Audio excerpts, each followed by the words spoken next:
Assalamualaikum warahmatullahi wabarakatuh. Bismillahirrahmanirrahim. Innal hamdalillah nahmaduhu wa nasta'inuhu wa nastaghfiruh wa na'udzu billahi min shururi anfusina wa sayyiati a'malina. Man yahdihillahu fala mudilla lahu wa man yudlil fala hadiya lahu.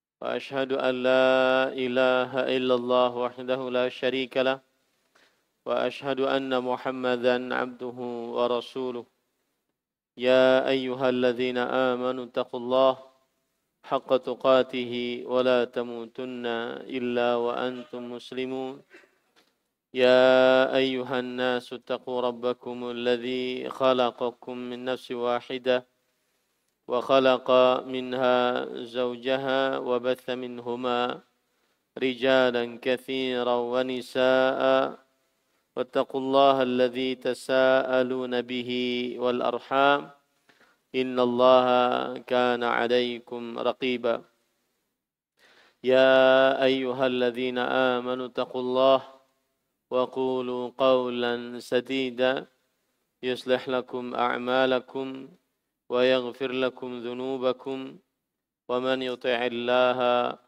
ورسوله فقد فاز فوزا عظيما أما بعد فإن أصدق الحديث كتاب الله وأحسن الهدي هدي محمد صلى الله عليه وعلى آله وسلم وشر الأمور محدثاتها وكل محدثة بدعة وكل بدعة ضلالة وكل ضلالة في النار.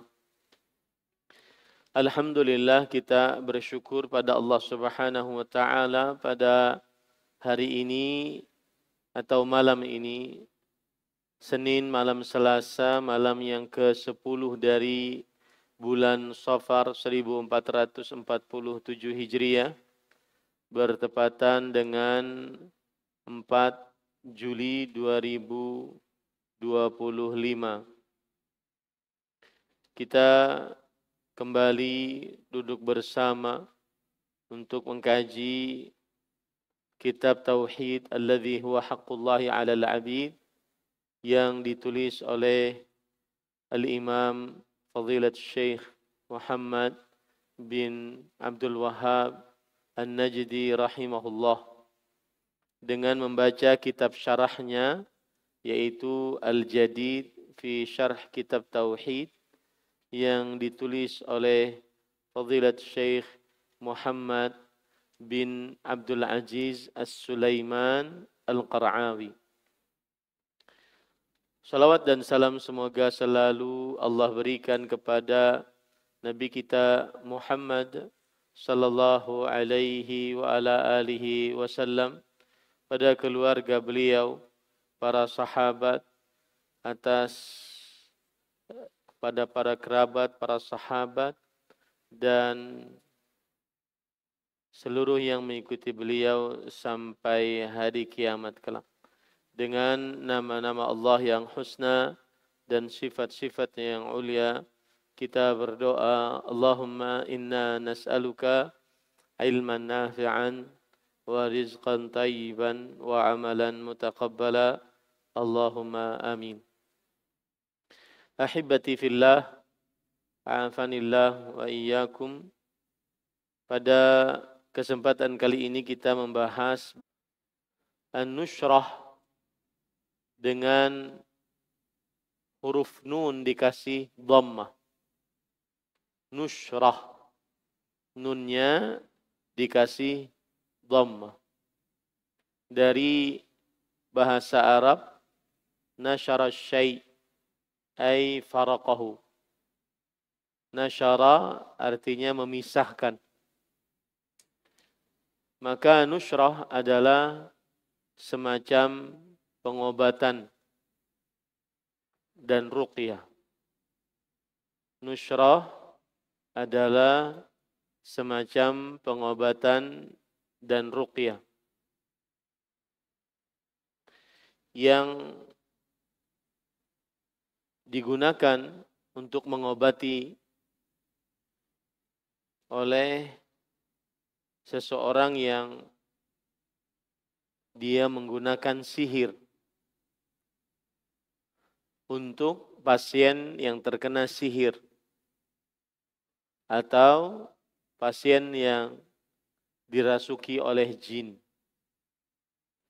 Nushrah adalah semacam pengobatan dan ruqyah, digunakan oleh orang-orang yang menggunakan sihir dan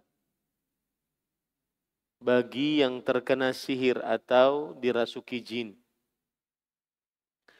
Dinamakan demikian karena nushrah adalah menghilangkan apa yang dirasakan oleh pasien dari penyakit. Nushrah adalah menghilangkan apa yang dirasakan oleh pasien dari penyakit. Nah, sekarang kita baca apa yang disebutkan oleh penulis. Intinya kalau boleh dikatakan nushrah adalah mengobati sihir dengan sihir. Mengobati sihir dengan sihir. Mengobati orang yang kerasukan jin dengan sihir. Seperti yang terlihat di masyarakat,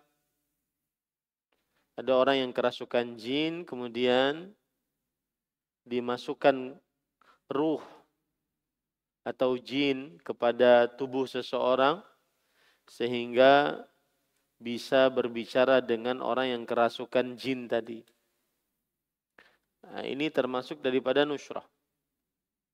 Atau mengobati orang yang terkena sihir dengan sihir. Mengobati orang yang terkena sihir dengan sihir. Ini disebut dengan nushrah. Saya pernah punya pengalaman akan hal ini. Suatu ketika pulang dari kota Madinah, masa libur musim panas waktu kami masih mahasiswa, atau setelah mahasiswa mungkin. Kemudian, setelah mahasiswa.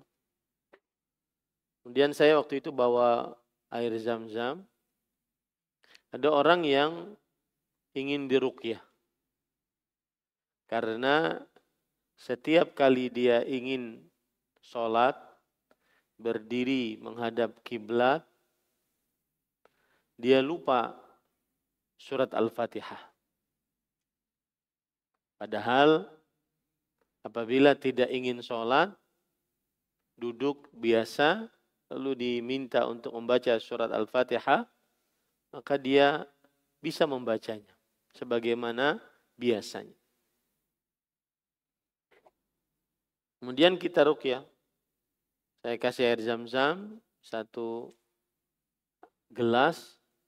Kemudian sebelumnya dibacakan Al-Fatihah sekitar beberapa kali, 7 atau lebih, saya lupa. Kemudian saya bilang kalau sebelum minum, baca Bismillah. Ketika dia minum, maka kemudian muntah. Karena memang Rasulullah SAW bersabda, Zam-zam syifa'u suqmin. Zam-zam adalah obat penyembuh dari penyakit. Nah, kemudian setelah itu kami ruqyah. Kami berarti saya dan istri. Saya di luar pintu, kemudian beliau di dalam karena perempuan. Kemudian istri di dalam menemaninya. Kemudian di ruqyah baca surah Al-Fatihah, kemudian surah Al-Ikhlas, Al-Falaq, An-Nas, kemudian surah Al-Baqarah. Dan kebiasaan saya kalau meruqyah, sekarang tentunya tidak meruqyah lagi. Karena kalau meruqyah pintu ini dibuka, kita tidak ada pengajian. Nanti orang banyak minta ruqyah. Kemudian saya kalau selalu meruqyah selalu baca surah Al-Baqarah. Memang dia panjang, orang yang lancar baca Quran mungkin akan membaca 1 jam 1/4. Kemudian ketika melewati ayat kursi, mulai merasakan ketidaknyamanan. Si pasien tersebut tidak nyaman. Kemudian dia sampai kepada puncaknya 2 ayat terakhir dari surah Al-Baqarah. Karena memang Rasulullah sallallahu alaihi wasallam bersabda, "Iqra'u surat Al-Baqarah, fa inna akhdhaha barakah wa tarkaha hasrah, wa la tastati'uha al-batalah." Bacalah surat Al-Baqarah. Sesungguhnya membacanya adalah berkah dan meninggalkannya adalah kerugian, dan para tukang sihir tidak akan sanggup untuk melawannya. Kemudian ayat kursi juga demikian.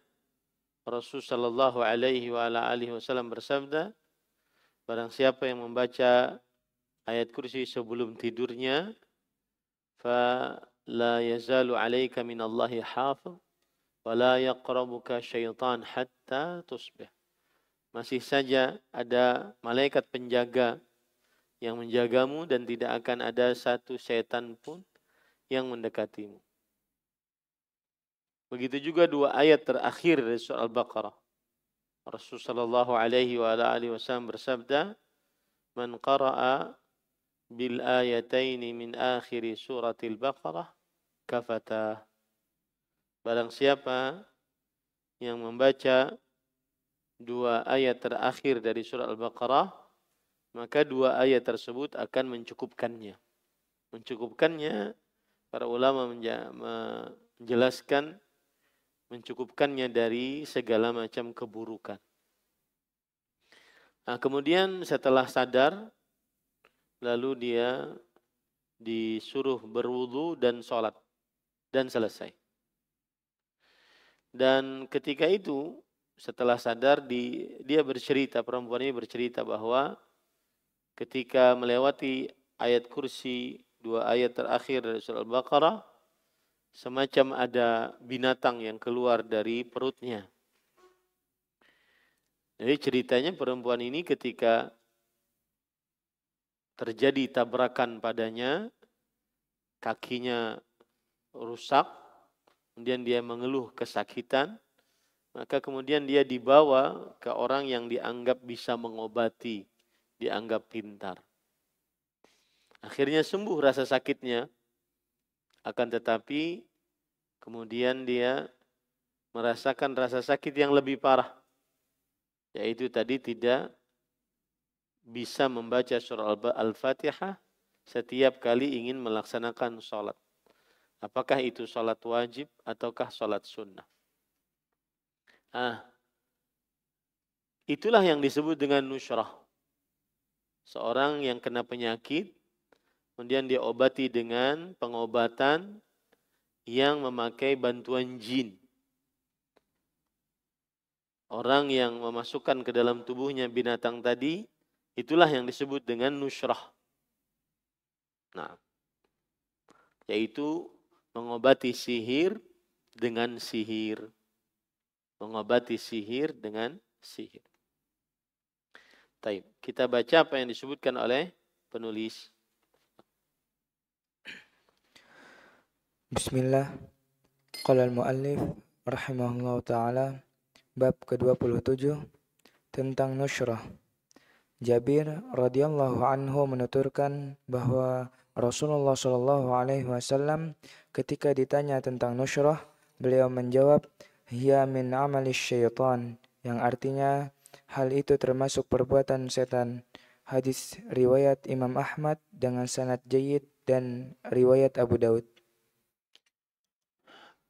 Makna dari hadis ini secara umum maksudnya adalah nusyrah merupakan perbuatan jahiliyah. Orang-orang di masa jahiliyah sebelum Islam. Dan para sahabat Nabi radhiyallahu anhum, mereka tidak ingin melaksanakan perbuatan-perbuatan kaum jahiliyah dan kebiasaan mereka. Oleh sebab itulah mereka mau bertanya kepada Nabi Muhammad sallallahu alaihi wasallam tentang hukum nushrah. Dan yang terkenal di tengah-tengah mereka, tentang hukum nushrah yang terkenal di tengah-tengah mereka. Maka kemudian Rasul sallallahu alaihi wasallam menjawab dengan jawaban yang cukup jelas.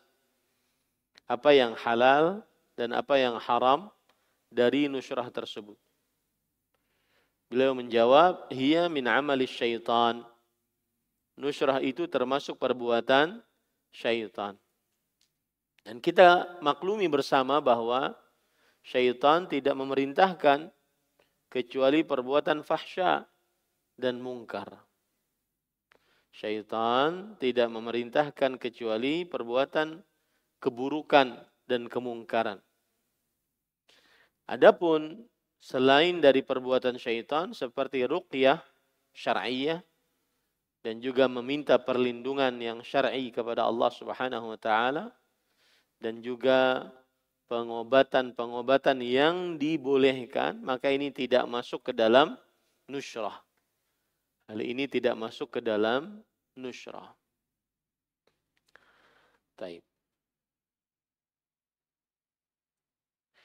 Para ikhwan yang dirahmati oleh Allah Subhanahu wa taala, jadi ketika Rasul sallallahu alaihi wasallam tadi bersabda, hal itu Jabir bin Abdullah, di sini maksudnya adalah Jabir bin Abdullah radhiyallahu anhu. Menuturkan bahwa Rasulullah sallallahu alaihi wasallam ketika ditanya tentang nushrah, beliau menjawab, hal itu adalah termasuk perbuatan syaitan. Yaitu perbuatan dari perbuatan-perbuatan syaitan. Perbuatan dari perbuatan-perbuatan syaitan. Artinya perbuatan syaitan itu banyak. Salah satu daripada perbuatan syaitan adalah menghilangkan sihir dengan sihir.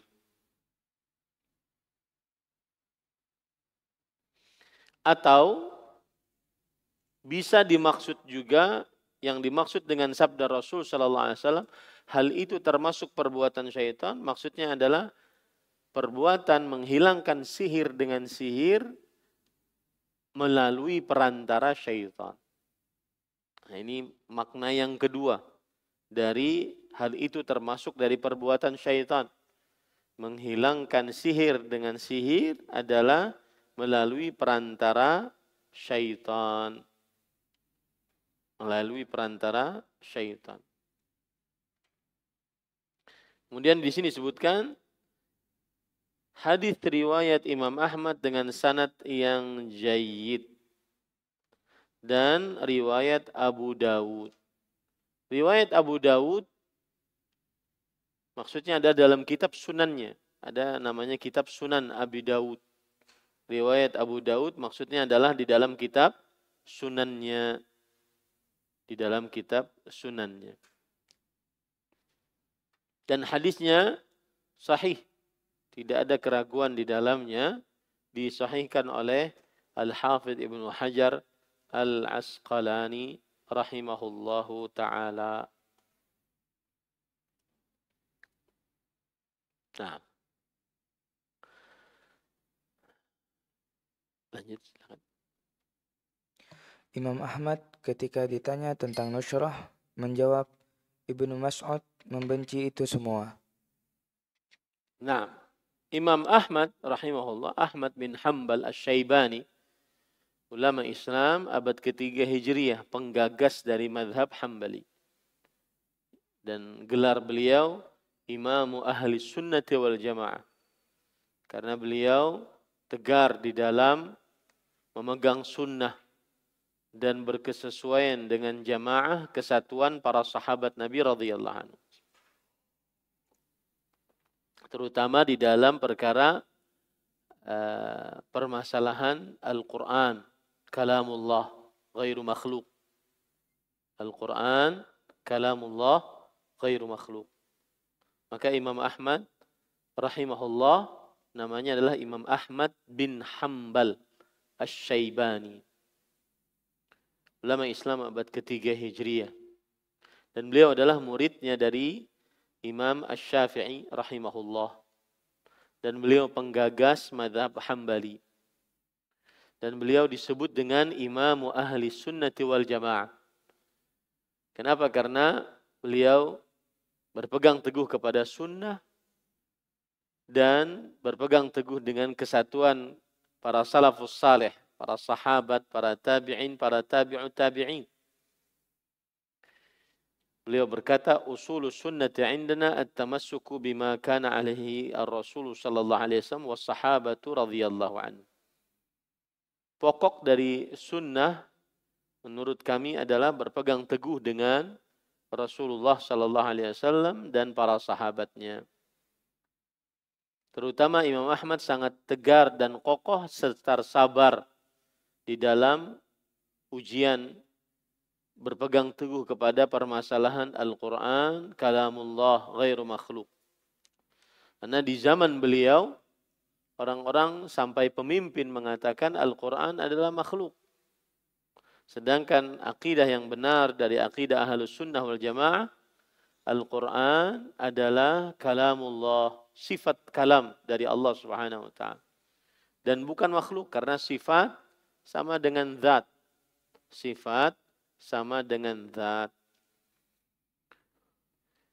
Dan Imam Ahmad ketika ditanya tentang nusrah, beliau menjawab, Ibnu Mas'ud radhiyallahu anhu membenci itu semuanya. Ibnu Mas'ud adalah Abdullah bin Mas'ud, sahabat Nabi radhiyallahu an. Kunyahnya Abu Abdurrahman. Nama lengkapnya Abdullah bin Mas'ud Al-Hudhali. Dan beliau lebih dikenal dengan Ibnu Mas'ud, anaknya Mas'ud. Dan beliau termasuk alimnya para sahabat, termasuk ulamanya para sahabat Nabi radhiyallahu anhu. Kenapa? Karena yang pertama beliau orang-orang yang pertama-tama masuk dalam agama Islam. Ada yang mengatakan beliau adalah sadisu sittah, orang yang keenam masuk dalam agama Islam. Abdullah bin Mas'ud radhiyallahu anhu. Kemudian masuk Islam dalam keadaan masih muda, umurnya sekitar 30-an. Kemudian selalu melazimi Rasulullah sallallahu alaihi wasallam. Bahkan ada seorang sahabat Nabi, kalau tidak salah Abu Musa al-Asy'ari radhiyallahu anhu berkata, "Ma ra'aitu Abdullah bin Mas'ud illa kana min ahli baitih." Aku tidak mengira Abdullah bin Mas'ud radhiyallahu anhu kecuali aku kira beliau adalah ahlu bait Rasulullah sallallahu alaihi wasallam. Karena saking seringnya masuk keluar rumah Rasulullah sallallahu alaihi wasallam sehingga dianggap sebagai keluarga Rasulullah sallallahu alaihi wasallam. Abdullah bin Mas'ud radhiyallahu anhu mengambil 70 surat langsung dari mulut Rasulullah sallallahu alaihi wasallam. 70 surat.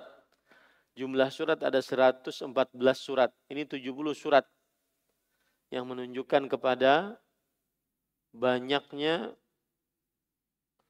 ilmu yang dimiliki oleh Abdullah bin Mas'ud dan kapasitas belajarnya dengan Rasulullah sallallahu alaihi wasallam.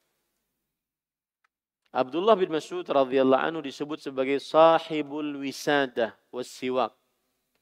Beliau yang sering membawakan peralatan-peralatan Rasulullah sallallahu alaihi wasallam seperti bantal, guling, kemudian siwak bagi Rasulullah sallallahu alaihi wasallam. Menunjukkan dekatnya Abdullah bin Mas'ud radhiyallahu anhu.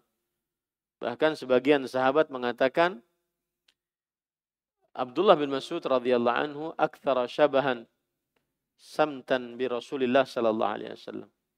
Beliau sangat mendekati dengan perilaku Rasulullah sallallahu alaihi wasallam. Cara duduk, cara berjalan, cara berbicara. Abdullah bin Mas'ud radhiyallahu anhu. Abdullah bin Mas'ud radhiyallahu anhu juga terkenal dengan ketegarannya terhadap sunnah Rasul sallallahu alaihi wasallam. Di antaranya perkataan beliau, al-iqtisadu fis sunnah khairun minal ijtihadi fil bid'ah. Sederhana, tetapi sesuai dengan sunnah, lebih baik daripada berluas-luas tetapi bid'ah. 2 rakaat sholat, tapi sesuai dengan sunnah Rasul sallallahu alaihi wasallam, lebih baik daripada berlepas atau berluas-luas di dalam bid'ah. Tidak sesuai dengan ajaran Rasulullah sallallahu alaihi wasallam. Nah, di dalam perkara nusyrah ini, Ibnu Mas'ud radhiyallahu anhu membenci itu semuanya. Maksud daripada perkataan ini adalah bahwa sahabat Nabi Abdullah bin Mas'ud radhiyallahu anhu membenci nusyrah yang merupakan perbuatan syaitan. Seperti misalkan beliau juga membenci untuk mengalungkan jimat secara mutlak, secara umum. Abdullah bin Mas'ud radhiyallahu anhu tidak membolehkan mengalungkan jimat bentuk apapun, terbuat dari apapun. Apakah jimatnya itu Al-Quran atau tidak. Nah, ada sebagian orang memakai kalung terbuat dari Quran, digunakan sebagai jimat. Maka Abdullah bin Mas'ud radhiyallahu anhu beliau melarang dan membenci perbuatan tersebut. Sebagaimana beliau juga membenci nusyrah ini secara mutlak, secara umum. Tidak boleh sama sekali melakukan nusyrah. Ini menunjukkan bahwasanya beliau mengharamkan seluruh perbuatan nusyrah. Beliau mengharamkan seluruh perbuatan nusyrah. Ya. Nah,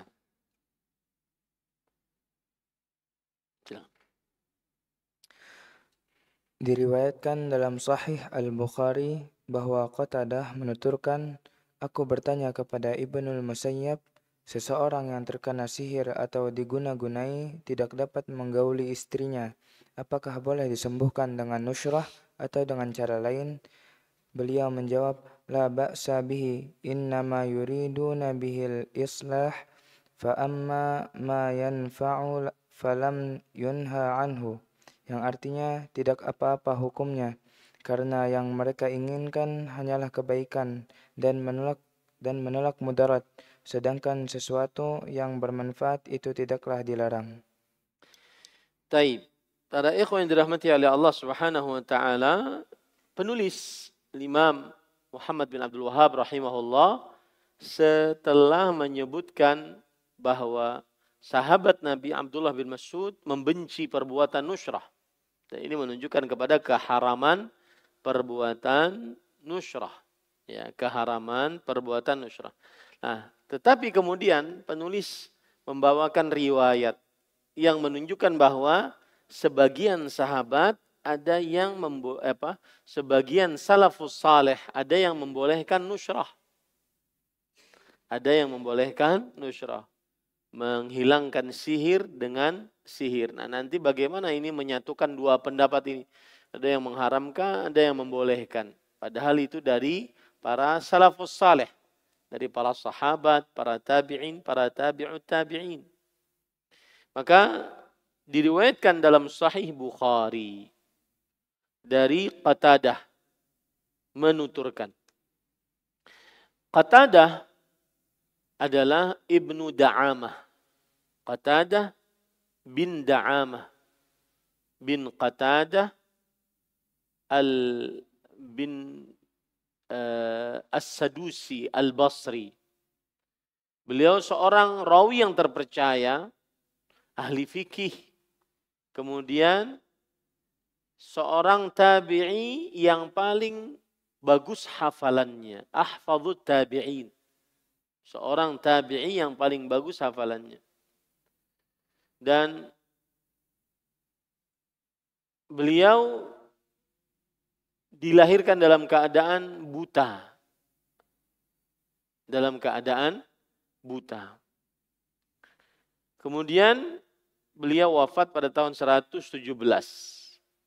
Diriwayatkan dalam Sahih Bukhari bahwa Qatadah berarti seorang tabi'i. Tabi'i itu siapa? Yang bertemu dengan sahabat Nabi, beriman dan meninggal dalam keimanan. Itu tabi'i. Qatadah bin Da'amah As-Sadusi bertemu dengan sahabat Nabi, di antaranya Anas bin Malik radhiyallahu an. Dan guru beliau yang paling besar adalah Anas bin Malik, sahabat Nabi radhiyallahu an. Maka Qatadah adalah ahli tafsir dan ahli hadis. Ahli tafsir dan ahli hadis. Qatadah menuturkan, aku bertanya kepada Ibnul Musayyab.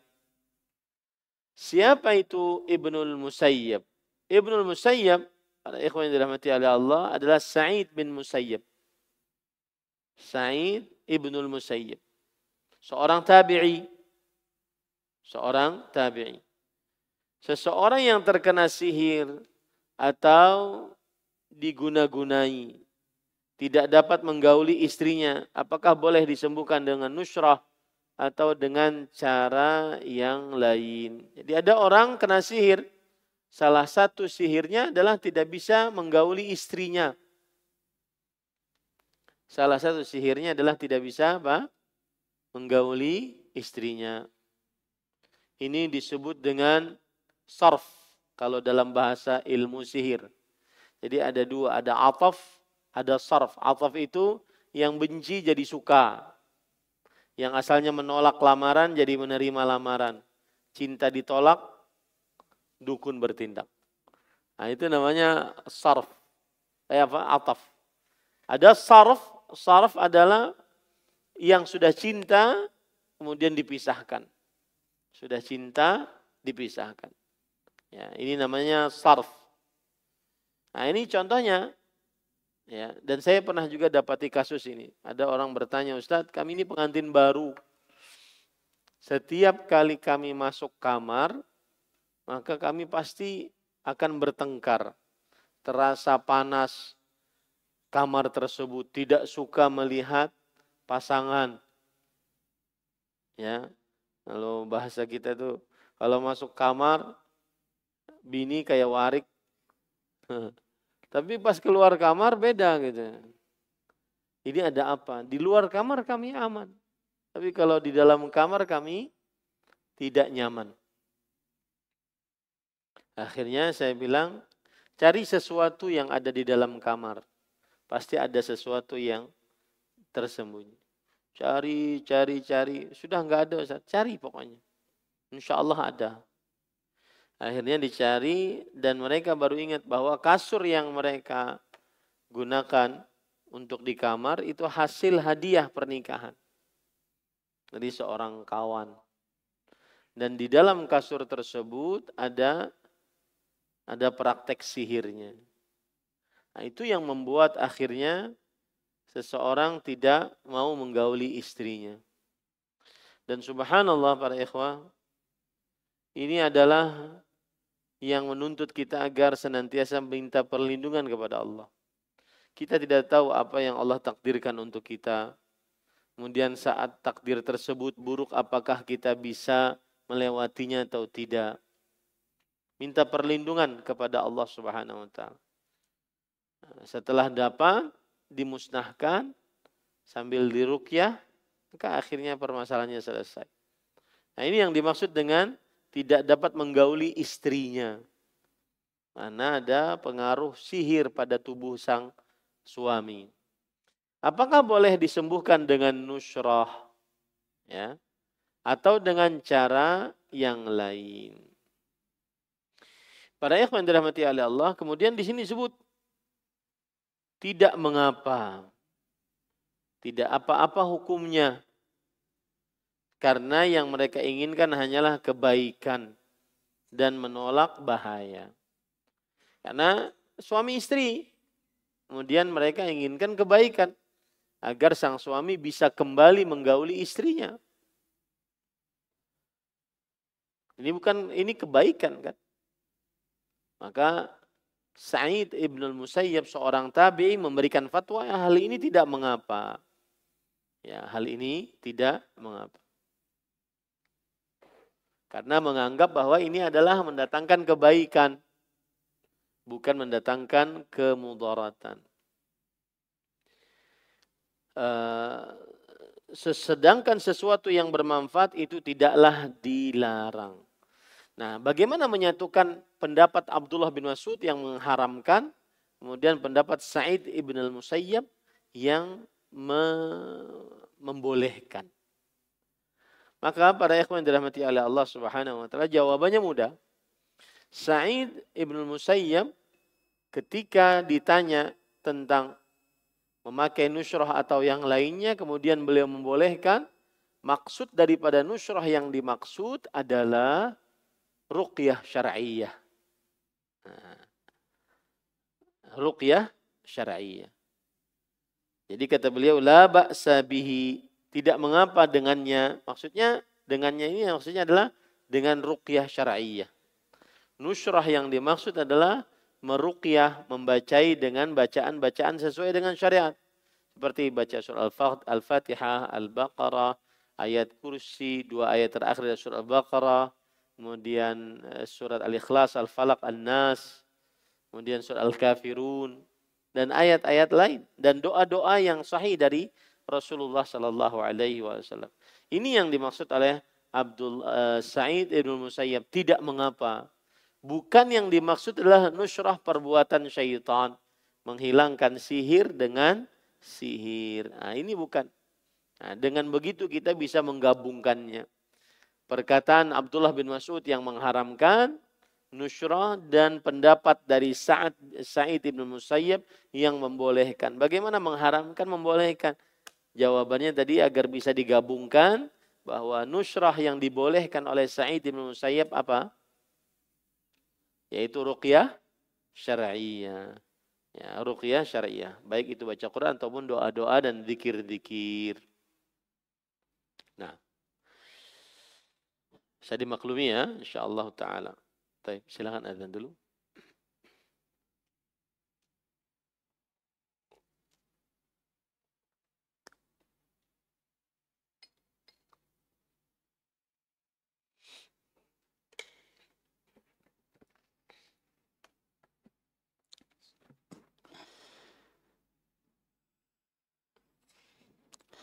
Allahu Akbar, Allahu Akbar. Allahu Akbar,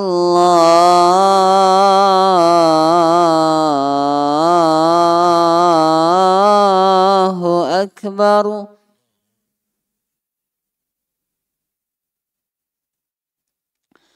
أشهد أن لا إله إلا الله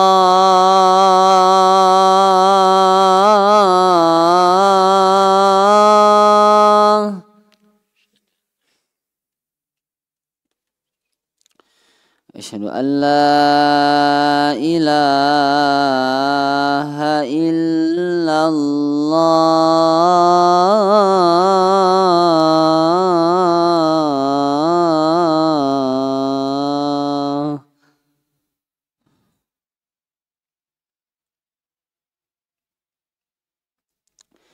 أشهد أن محمد رسول الله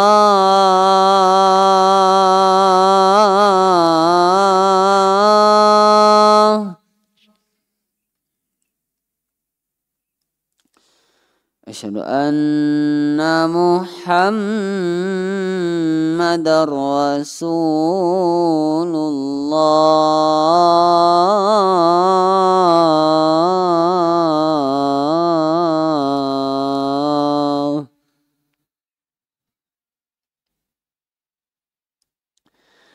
حي على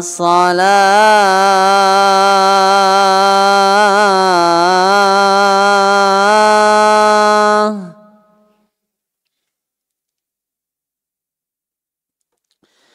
حي على الصلاة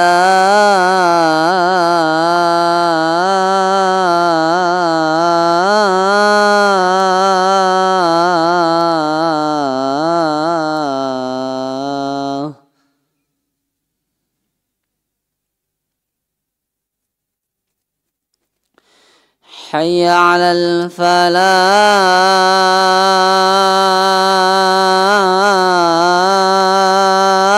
الفلاح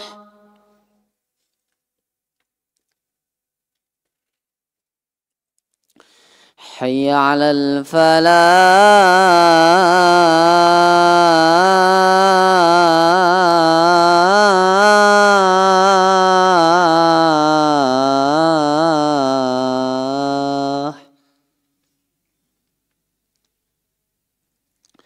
الله أكبر الله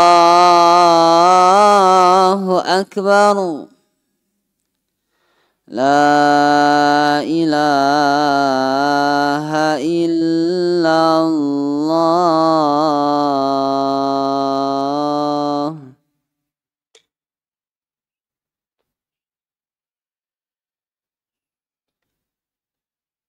Baik, kita lanjutkan.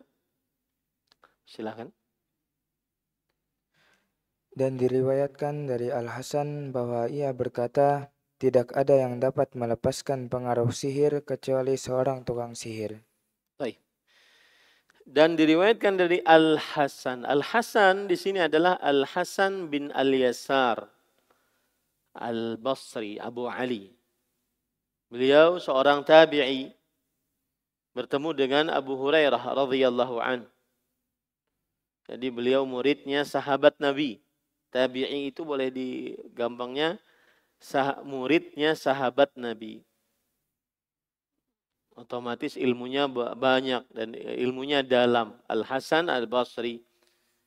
Bahwa ia berkata tidak ada yang dapat melepaskan pengaruh sihir kecuali seorang tukang sihir. Maksudnya apa? Maksudnya adalah tidak ada yang sanggup untuk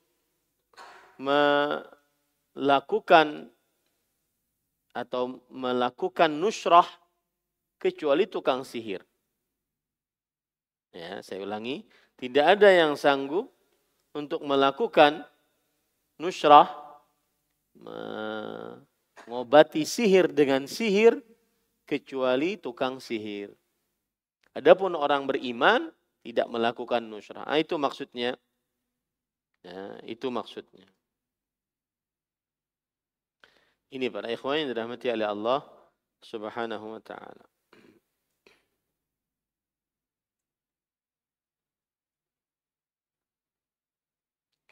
Baik. Jadi maksudnya apa tadi? Maksudnya adalah tidak ada yang dapat melepaskan pengaruh sihir kecuali seorang tukang sihir. Maksudnya tidak dikenal ada orang yang mengobati sihir dengan sihir kecuali seorang tukang sihir. Sedangkan peruqyah syar'iyah tidak melakukan itu. Nah, itu maksudnya. Sedangkan peruqyah syar'iyah tidak melakukan pengobatan sihir dengan sihir. Peruqyah syar'iyah dia mengobati sihir dengan ruqyah. Membaca Al-Quran, doa-doa, dan juga bacaan-bacaan dari Rasulullah Sallallahu Alaihi Wasallam. Nah,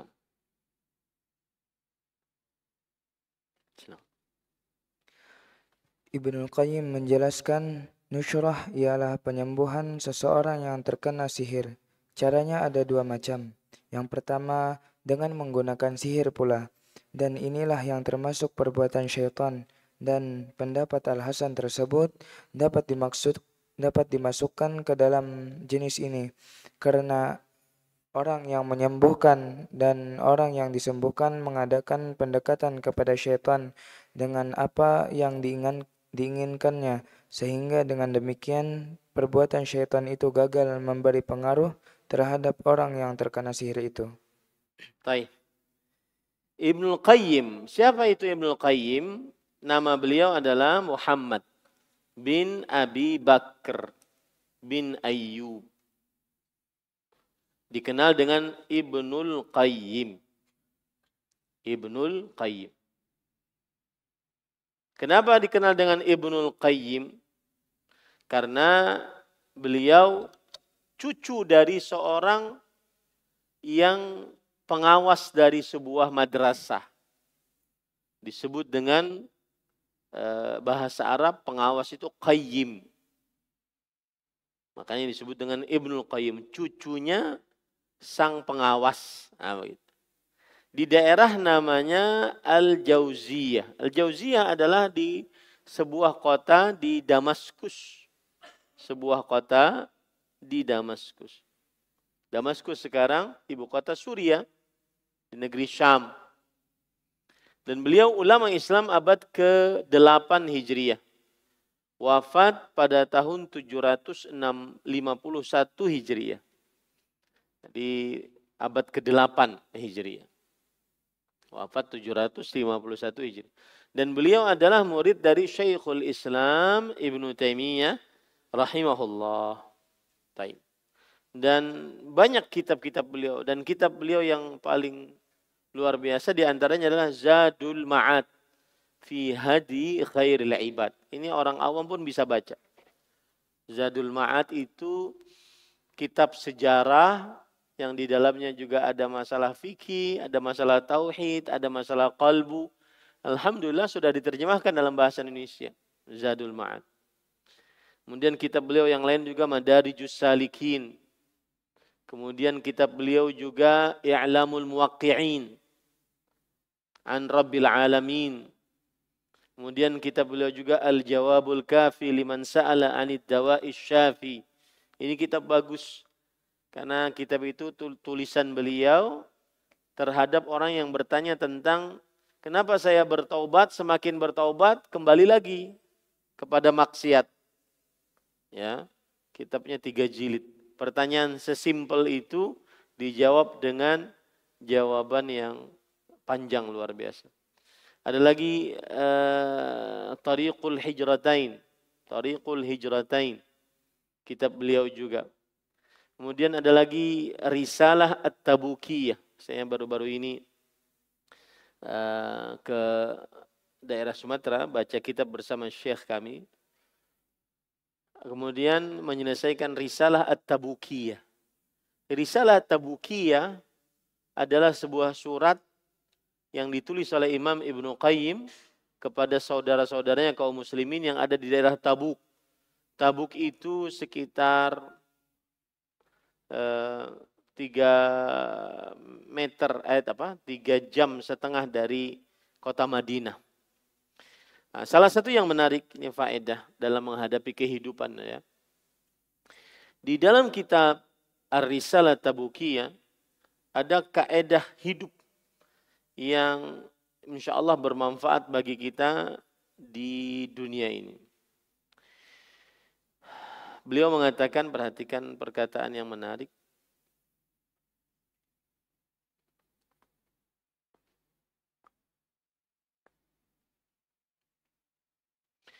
Wa tahta min wa ila fi hadha sirrun 'azimun min asrar at-tauhid.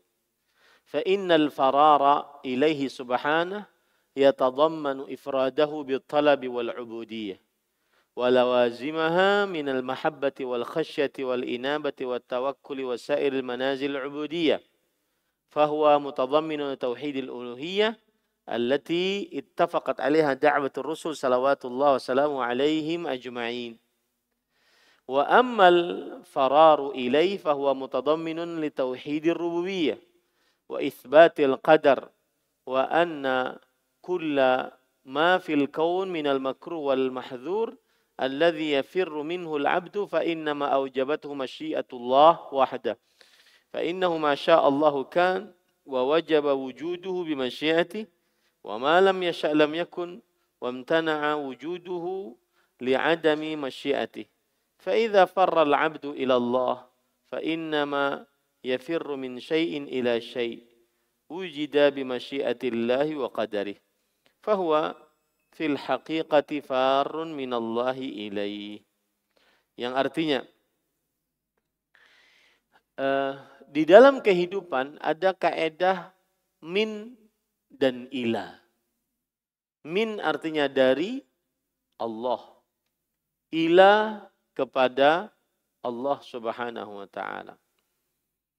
Maksudnya adalah apabila kita mendapatkan musibah, maka yakini baik-baik bahwa musibah itu dari Allah. Allah yang berkehendak. Allah rajanya. Dan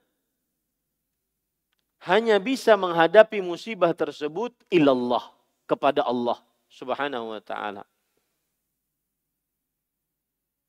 Musibah kita kan macam-macam. Ada 5 musibah yang disebutkan dalam Al-Quran. Wala nabluwannakum bisyai'in minal khawfi wal ju'i wa naqsin minal amwali wal anfusi wath thamarat wa basyirus sabirin. Sungguh kami akan uji kalian dengan rasa lapar, rasa takut, kekurangan harta, kekurangan nyawa, kekurangan makanan. 5 musibah manusia. Maka gunakan kaedah ini untuk menghadapi di dalam kehidupan kita. Kapan kita punya rasa lapar, rasa takut, kekurangan harta, kekurangan nyawa, maksudnya orang-orang yang kita cintai diwafatkan, kemudian kekurangan makanan, maka yakini baik-baik, minallah, itu adalah takdir dari Allah. Sekehendak Allah berbuat. Manusia hanya bisa menerima. Maka ada kaedah menarik. Kullu syai'in madha fahtajja bihi ala qadarillah. Setiap sesuatu yang telah lalu, maka bersandarlah seluruhnya bahwa itu adalah takdir Allah. Bahkan dalam perkara-perkara yang mungkin maksiat. Orang enggak sholat dulunya, maka sebutkan itu takdir Allah. Tapi bukan berarti kita membenarkan perbuatan itu. Tapi itu semua takdir Allah, sudah terjadi. Nah, obatnya ilallah. Minallah ilallah. Minallah ilallah. Takdir yang buruk dari Allah. Obatnya menghadapi itu ilallah. Hanya kepada Allah. Bersandar.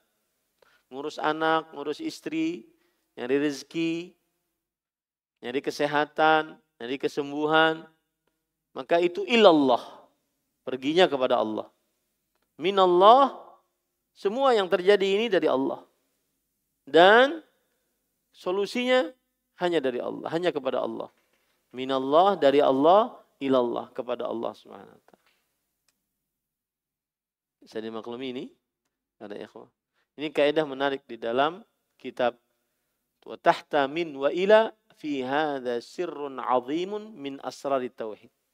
Di dalam konsep minallah dan ilallah, kepada Allah, dari Allah kepada Allah, di bawahnya terdapat rahasia agung dari rahasia-rahasia tauhid. Rahasia agung dari rahasia-rahasia tauhid. Nah, ini Imam Al-Qayyim rahimahullah. Sengaja setiap nama yang saya lewati saya harus menjelaskannya agar antum-antum paham bahwa ini bukan orang sembarangan. Yang nama-namanya ini disebutkan dalam kitab ini bukan orang sembarangan. Ada yang sahabat Nabi, ada yang murid dari sahabat Nabi yang disebut dengan tabi'i, ada yang ulama, ya, bukan sembarangan. Imam Ibnu Qayyim Al-Jauziyah rahimahullah menjelaskan nusrah ialah penyembuhan.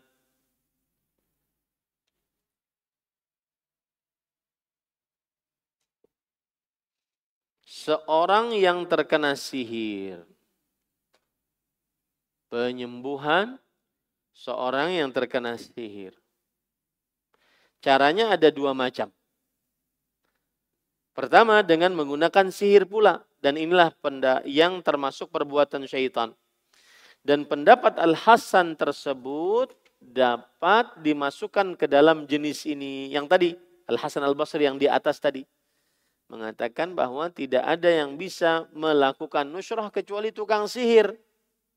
Maksudnya hanya orang tukang sihir yang bisa melakukan nusrah itu, menghilangkan sihir dengan sihir. Adapun peruqyah syar'iyah tidak melakukan nusrah.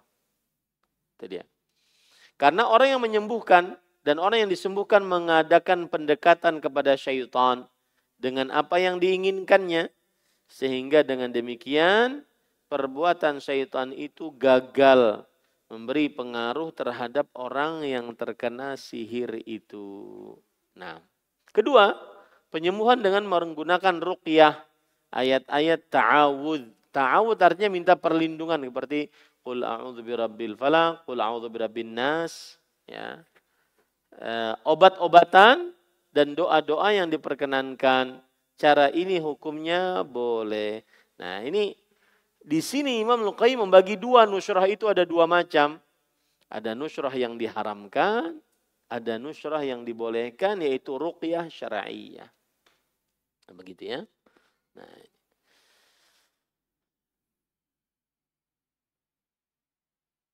dan perkataan Imam Al-Qayyim ini adalah perkataan yang sangat agung karena di dalamnya menggabungkan dua pendapat.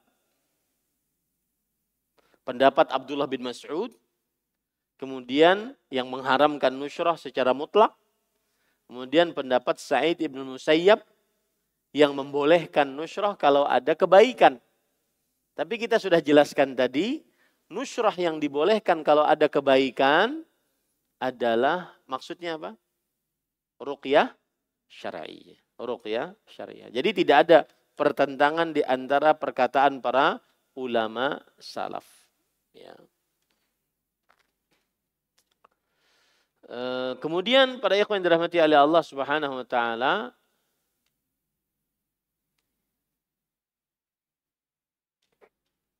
ada beberapa riwayat ayat-ayat yang bagus dibaca untuk menyembuhkan orang yang kena sihir atau kerasukan jin. Bisa dicatat ayat-ayat ini, saya bacakan dari riwayat Imam Ibnu Abi Hatim dan Abu Shaykh dari Laits bin Abi Sulaim. Beliau berkata, "Qad balagani anna haula'il ayat shifaa'un minas sihir biiznillah." Telah sampai kepadaku riwayat bahwa ayat-ayat ini adalah penyembuh dari sihir dengan izin Allah. Tuqra'u fi ina'in fihi ma' thumma yusabbu ala ra'sil mashhur. Dibaca di sebuah wadah yang ada airnya. Kemudian dibacakan ayat-ayat tersebut. Lalu setelah itu air tersebut yang sudah dibacakan tadi disiramkan ke kepala orang yang tukang sihir. Ayatnya adalah falamma alqaw Musa qala ma ji'tum bihis sihir. Saya carikan ayatnya surat falamma alqaw Musa.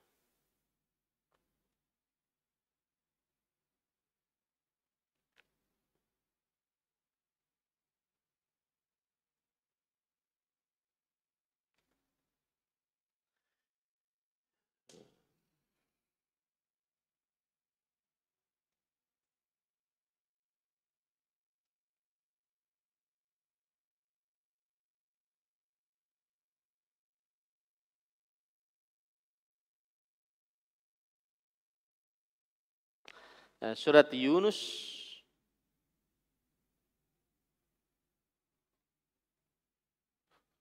ayat 81 sampai kepada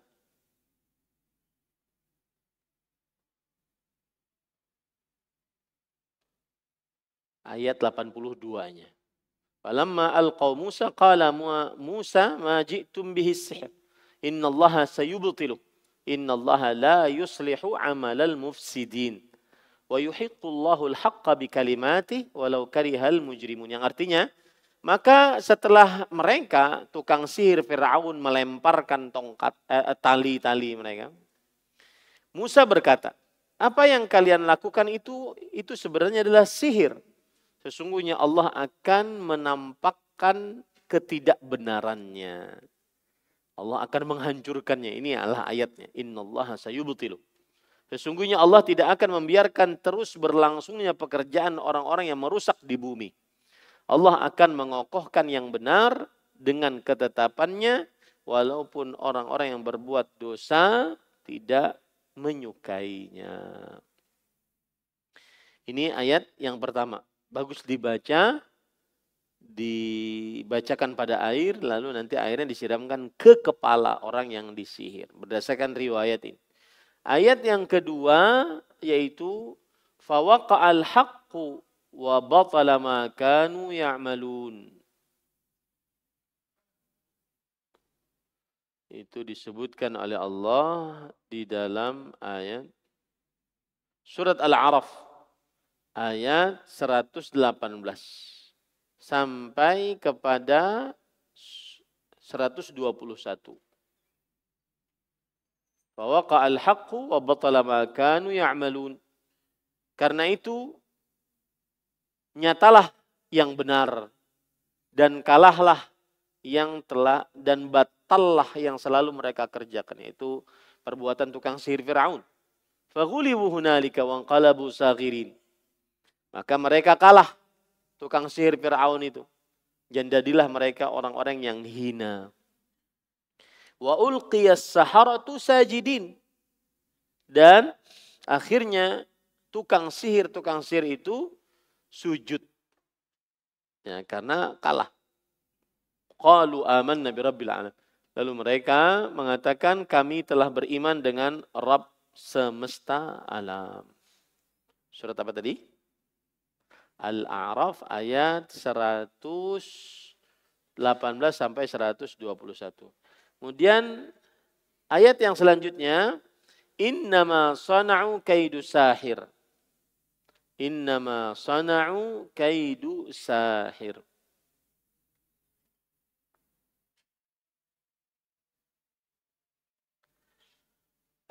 Surat Thaha ayat 69. Surat Thaha ayat 69. Nah ini dibaca. Innama sana'u kaidu sahir wa la yuflihu sahiru haitsu ata. Yang artinya sesungguhnya apa yang mereka perbuat itu adalah tipu daya tukang sihir. Dan tidak akan menang tukang sihir itu dari mana saja ia datang. Surat Thaha ayat 69.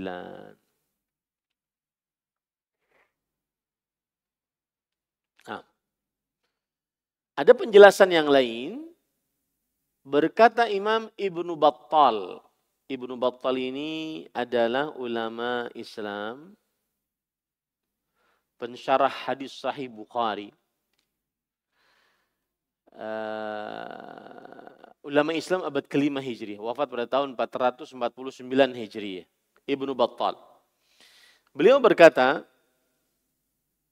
fi kitabi Wahab ibn Munabbih innahu ya'khudhu sab'a waraqat min sidr akhdar fayaduquhu baina hajarain thumma yadribuhu bil ma' wa yaqra'u fihi ayat al-kursi wal qawaqil thumma yahsu minhu thalatha hasawat thumma yaghtasilu bihi yadhhabu anhu kullu ma bih wa huwa jayyidun lirajul idza hubisa an ahli فالنوع الثاني الذي ذكر ابن القيم يشير إلى نحو هذا وعليه يحمل قوله من أجاز النشرة من العلماء إحسان الظن بهم وما كان بالسحر فيحرم وما كان بالسحر فيحرم. Yang artinya Imam Ibnu Battal mengatakan di dalam kitab yang ditulis oleh Wahab ibn Munabbih caranya begini. Kalau ada suami yang kok nggak suka lagi dengan istrinya gitu. Suami yang sudah terangkat rasa cintanya dari istrinya karena sihir, maka caranya adalah dia mengambil tujuh daun sidr. Daun sidr. Saya ambilkan ya gambarnya. Itu seperti ini daun sidr itu.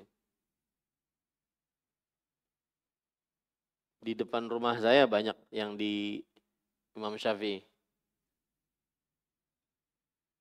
Siapa yang mau ngambil boleh.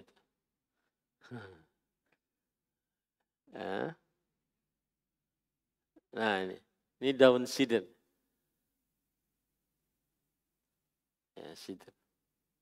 Kemudian ini yang apa yang masih mudanya. Ambil 7 daun sidr, disebutkan ini. Kemudian dia tumbuk, bahasa Banjarnya. dengan 2 batu. Jadi daun sidirnya di sini ada daun sidirnya tumbuk lawan batu. Di kita apa itu namanya? Cobek. Cobek batu. Kemudian setelah itu diisi air, lalu masih ditumbuk. Lalu dibacai ayat kursi dan 3 qul atau 4 qul. Qul ya ayyuhal kafirun, qul huwallahu ahad, qul a'udzu birabbil falaq, qul a'udzu birabbin nas. Kemudian setelah itu digayung atau diberikan air 3 kali gayungan. Lalu dimandikan dengannya. Maka niscaya akan hilang sihirnya dengan izin Allah Subhanahu wa taala. Nah, ini termasuk nusrah yang mubahah. Ini termasuk nusrah, mengobati sihir dengan obat yang boleh. Mengobati sihir dengan obat yang boleh. Nah,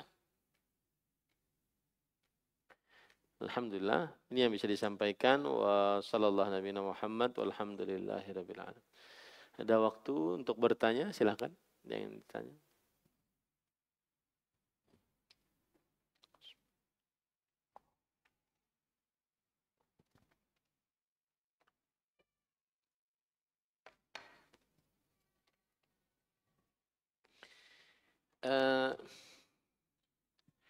Bismillah. Bukankah Allah Ar-Rahman 'alal arsy istawa?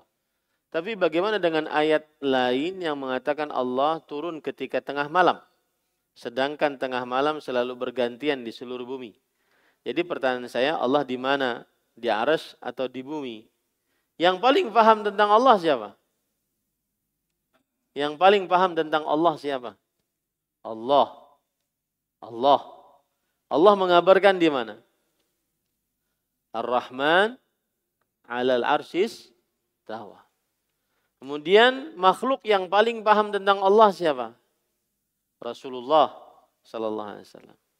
Kemudian Rasul SAW mengabarkan tentang Allah bagaimana? Yanzilu Rabbuna ila sama'id dunya hina yabqa thuluthul lailil akhir. Rabb kita turun ke langit dunia ketika malam tersisa sepertiga malam terakhir. Maka bagi Allah tidak ada pertentangan Allah beristiwa di atas arsy dan Allah turun ke langit dunia. Pertentangannya ada ketika akalnya digunakan di luar batasnya. Ada HP ya. HP itu kalau digunakan di luar batasnya itu bisa nggak? Nggak bisa, nah? Di luar, misalkan kita naik ke atas sedikit aja, sudah tidak ada sinyal. Nah, itulah gambaran akal ketika digunakan untuk berpikir tentang zat Allah Subhanahu wa taala. Sebagai seorang muslim cukup mengimani apa yang dikabarkan oleh Allah. Allah beristiwa di atas arsy. Dan mengimani apa yang dikabarkan oleh Rasulullah. Allah turun ke langit dunia. Ya. Dan pertanyaan seperti ini tidak pernah ditanyakan oleh para sahabat Nabi sekelas Abu Bakar, Umar, Utsman, Ali, Abdurrahman bin Auf, Sa'ad, Sa'id, Talha, Zubair, Abu Ubaidah bin Jarrah. Orang-orang yang dijamin surga oleh Allah Subhanahu wa taala, orang yang diridhai oleh Allah Subhanahu wa taala. Maka imani Allah beristiwa di atas arsy karena Allah yang mengabarkan. Imani Allah turun ke langit dunia karena Rasulullah SAW yang mengabarkan. Lalu gunanya akal apa Ustaz? Bukankah kita diperintahkan untuk afala ta'qilun, afala tatafakkarun? Apakah kalian tidak berfikir? Apakah kalian tidak menggunakan akal kalian? Gunanya akal adalah memahami redaksi. Bukan memahami kaifiyat zat Allah Subhanahu. Pahami redaksinya. Oh, Allah beristiwa di atas arsy. Berarti Allah di atas arsy, meninggi, tetap naik di atas arsy.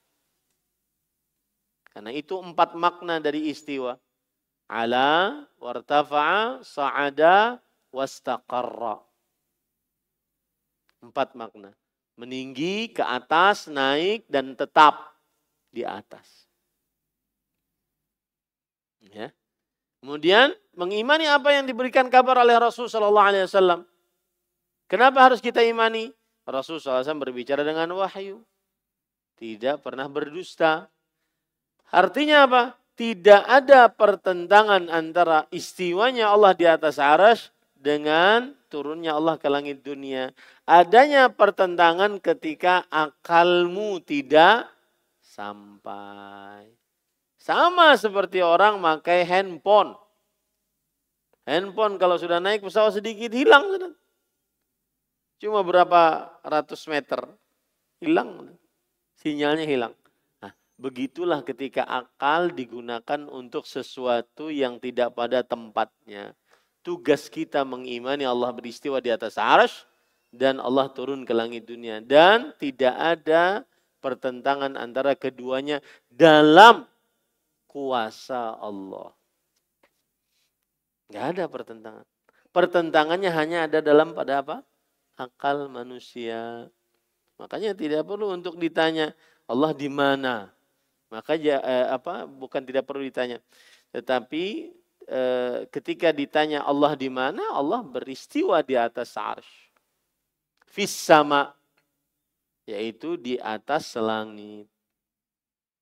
Karena atifi ala, di atas langit. Dan ini kalau antum menjadi santri saya di pesantren dan ilmu, akan belajar lebih dalam lagi. Di kelas 12, kelas 3 sanawi di pesantren dan ilmu. Ini makanan para santri ilmu ini. Dan tidak ada diajarkan secara umum karena memang ini tugasnya para penuntut ilmu agama yang belajar akidah secara mendalam. Nah, ada lagi?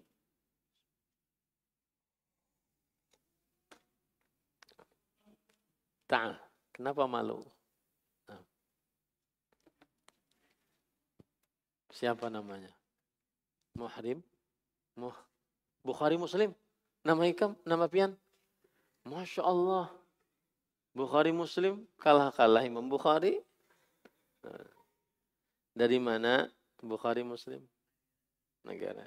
Panggilnya apa? Bukhari atau Muslim atau Bukhari Muslim? Bukhari.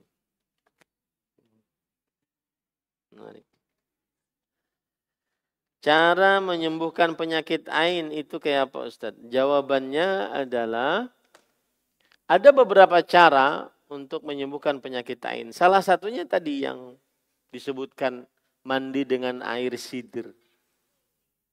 Ya, mandi dengan air sidr. Kemudian juga ruqyah syar'iyyah. Kemudian juga meminta kepada yang dianggap memberikan ain agar dia mandi atau berwudu. Lalu bekas mandinya dan wudunya kemudian digunakan oleh orang yang terkena ain.